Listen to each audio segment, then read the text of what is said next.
Hey everyone, I'm the Canadian Lad, and today I'm gonna give you 10 new details from the new Batman movie which will make you love the movie even more. But this is not a 0.25 big speed breakdown though. I'll do it once the movie officially releases on HBO Max. Number 1. After Batman and Gordon interrogate Penguin, they abandon him still tied up. This results in the Penguin waddling away like an actual penguin. Number 2. One of my favorite moments that really established the idea that this was a Year 2 Batman was when Batman escaped the police station using his flying suit. I love how you know it's coming and then you're like, holy shit, he's really gonna pull off some major superhero shit right now, but pulls the parachute at the wrong time and totally messes up the landing. Batman Year 2 is a year where he was still learning, and this film made sure to stick to the source material, but this is a Batman who learns very fast, so we should expect to see him stick a landing and perform a takedown in the next one. In other words, whatever imperfections he had in this film, like this crash land or not being able to solve the Riddler's ciphers without the help of Alfred, are not gonna be there in the next film. Number 3. Bruce Wayne keeps track of his progress against crime in a diary titled The Gotham Project, and the narration near the beginning of the movie turns out to be Batman's thoughts as put down in his journal. Now in Grant Morrison's The Black Casebook, Batman also keeps a record of his cases, so no one can accuse the Dark Knight of not being diligent. Number 4. At the beginning of the film, when Alfred helps Bruce decode one of Riddler's ciphers, Bruce had actually just woken up from his sleep. Now if you notice, when Bruce comes towards Alfred, the sunlight directly hits his face, and for a split second his eyes struggle to adjust to the sunlight. This was very good acting from Robert Pattinson. This subtle piece of move indicates just how much Bruce has lost himself while trying to be the Batman. He has been Batman for so long that he hasn't even stepped out in broad daylight as Bruce Wayne, but when he does, it hurts his eyes. So the next time you see the movie, keep an eye out for this one. Now I would also like to mention the fact that when Pattinson's Batman steps outside in daylight, he's never in his full costume. He hides his face either with a helmet or a scarf, and wears eyeshade. This is directly taken from Batman Year 1, where he made a point of never wearing the Batsuit except at night.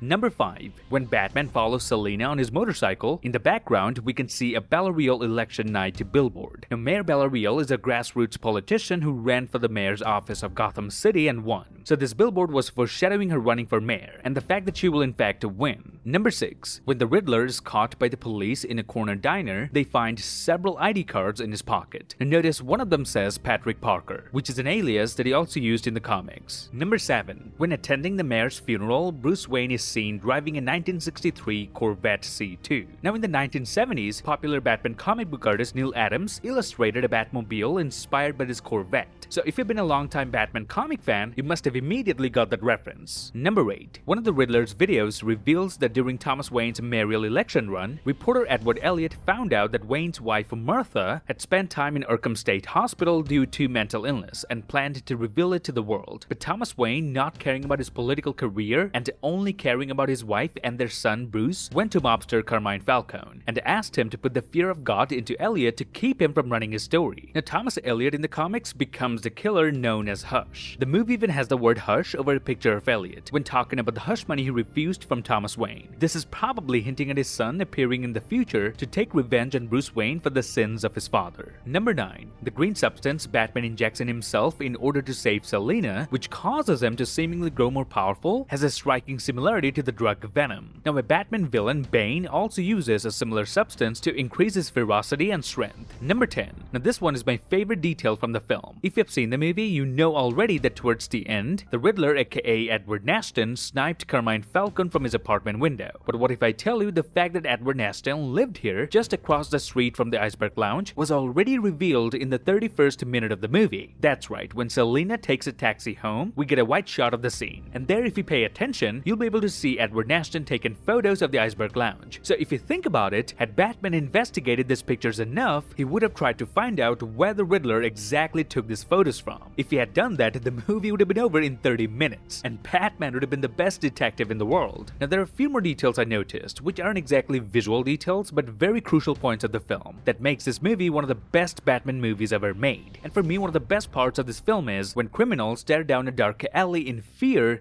expecting Batman to appear like a monster from a horror movie. In fact, Batman says it himself in the movie, and I quote, "They think I'm hiding in the shadows, watching, waiting to strike. I am the shadows." And come to think of it, this is the first ever Batman movie where the Batman never really fought the main villain one-on-one, but 90% of the the audience didn't realize that. That's how good the story was in this film. It didn't require a scene where Batman fights Riddler. Now, although the Riddler goes after corrupt officials, he also thinks Gotham should be cleansed for its sins, which is why he bombs the seawall, flooding the entire city. Now, it's a bold move, because it has huge ramifications for Batman going forward, and Matt Reeves, the director of the film, took inspiration for this from 2013's Batman Zero Year comics, where the Batman at the start of his crime-fighting career has to deal with the Riddler, who floods Gotham by blowing up the reservoir. And that's it. This would be my breakdown of Matt Reeves' The Batman. If you like the 10 details that I just showed you, please give me a thumbs up, grab the subscribe button, and turn notifications on. Follow me on Instagram and Twitter to get updates about my videos. Till then, I'll see you lads in the next one.